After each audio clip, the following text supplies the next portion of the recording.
Hi, and today I'm going to talk to you about a subject that's not really talked about, okay? It's often hush hush, and a lot of men can be embarrassed about talking about it, but we shouldn't be. In general, men burn more calories than females, so on average, it takes a female 30% longer to burn the same amount of calories as a man.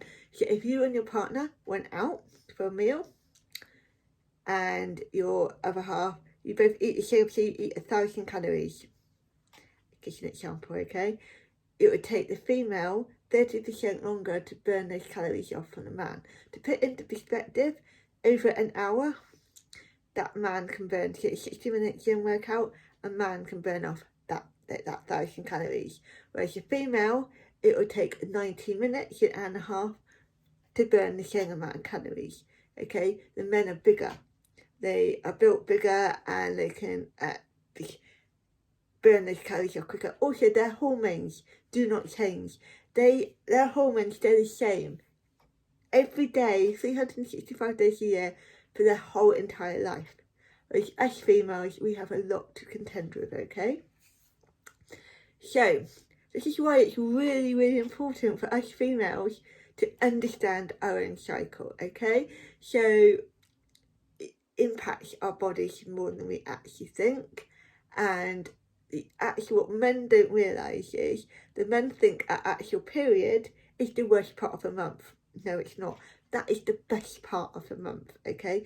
In regards to what's going on inside, guys, if you want to go out, if you want to do something and not have that female nagging you, when the female's on their period, that's the best time to do it, okay? Because this is where we are at our best, okay, in the hormones. So we have, ladies, we have 4 main parts of our cycle. I'm going to go through them quickly and briefly with you, okay? So part 1, our menstrual cycle starts the day we start our period, okay? So this is when we have low levels of estrogen and testosterone. So these are 2 main hormones that we have as females. These are quite low, and this is what we are on, okay?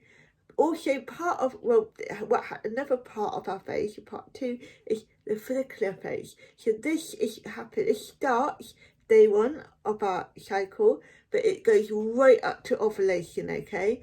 This is where estrogen levels start to rise, okay?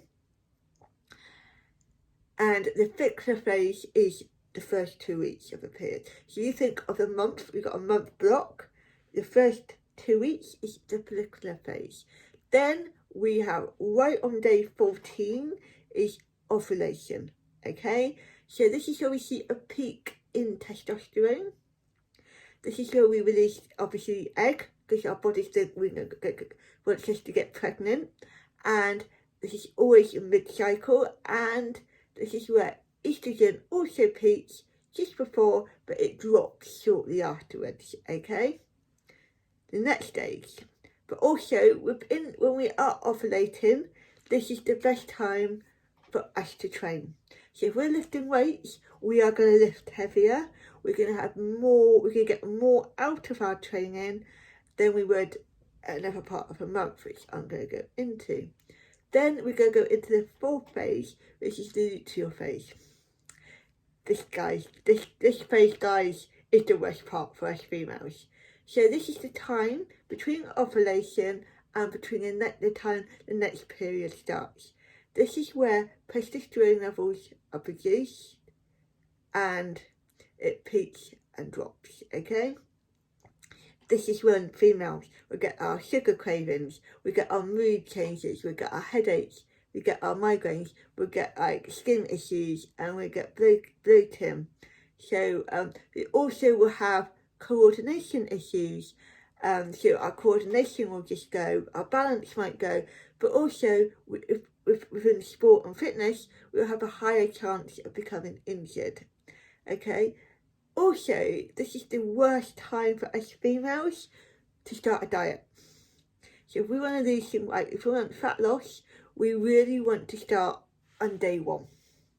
We don't want to start in the luteal phase. So if you're in the second part of your cycle, you should not start a diet, because you will fail, because you have your cravings. You will have ways in which you will have, you could have headaches, you might be like really, your mood might just change from one day to the next, and you're not going to get the most out of that diet. Also, if we're training, our strength decreases, so we cannot lift the same. Okay, so when we are lifting 2 weeks previous, we were getting really good lifts in, we could lift a good amount of weight.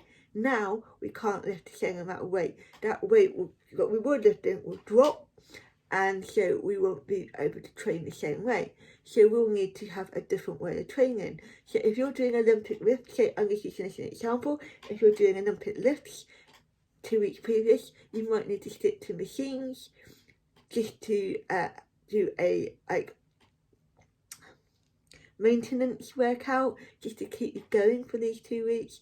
I always say it's probably better to avoid dieting these 2 weeks. So you know, a female has better results dieting in the follicular phase than the luteal phase. So if you want the best results, diet hard in the first 2 weeks, then just do what your body tells you to do in the second, now luteal phase. You have better results than if you try and diet in the luteal phase and you'll just stop, okay? Because you won't be able to keep it up because you think you have failed, okay? This is how I do it. I try and be as healthy as I can in the follicular phase, then I just let my body eat what it wants to eat in the luteal phase, okay? In the luteal phase, our metabolic rate will increase, and this is why we get oral cravings, okay? So we can eat, average, can eat up to 100 to 300 calories more a day, but realistically, a female can eat 500 more calories a day, okay? So, and this is why, again, we shouldn't actually diet at least 2 weeks, and why it is really important for us to understand our cycles. Also, ladies who are over the age of 36, you are at risk of any time of starting perimenopause. Perimenopause is not just for the ladies in their 50s. It can happen any time, but more so after the age of 36. After the age of 35, 36, our bodies start changing. We produce lower bone density, okay, in men and females, but females particularly, and so we are more at risk of obviously bone osteo conditions, but also we need to track our cycles more so that if there is a difference within our cycle, we can record it, so that if we think we are starting to go into perimenopause, then we can obviously have a diary, so that you need to have a diary for up to 6 months before you can go to a doctor, so that they can actually see a record of what's happened up to 6 months before, so that you can go and say, oh, my period's changed, or this is dropped, or this has changed, and it'll be easier for them to help work out if you have gone into the perimenopause, or if you're about to go into the perimenopause. Your hormones might dip up and down even more, and this is why it's really important to actually know your body, know your cycle, but also track your cycle. So I will track my cycle within my Fitbit. If you've got a Fitbit, within the app, you can track your cycle, and actually it is pretty accurate. I think it's the best one that I've used for accuracy, and I've used other period trackers, and some are really accurate, some aren't. So just work out there. It's a really good way of actually tracking when you're on, when you come off, because that app will also work out when you ovulate, and you can work out what phase you're in from there as well. So then you can work out exactly what is best for you. So please, it's really interesting. So there's a lot of information out there, so please Google it. Just Google menstrual cycle phases, you'll get more details come up. I've just gone into a very quick overview for you because it is a very interesting subject, and it really does affect us females. Again, like I said earlier, men, please be thankful that you don't have what we have to go through, because I don't think you could even handle it. So we just get on with it. We just go through it every month, and every month could be different for all of us. We could have a good month, we could have a bad month, we could have 3 good months, you have 2 bad months, for example. So it just depends on the hormones, how they are within our bodies. And I hope you found that useful, and really, it's something that I really believe that us females should be more aware of.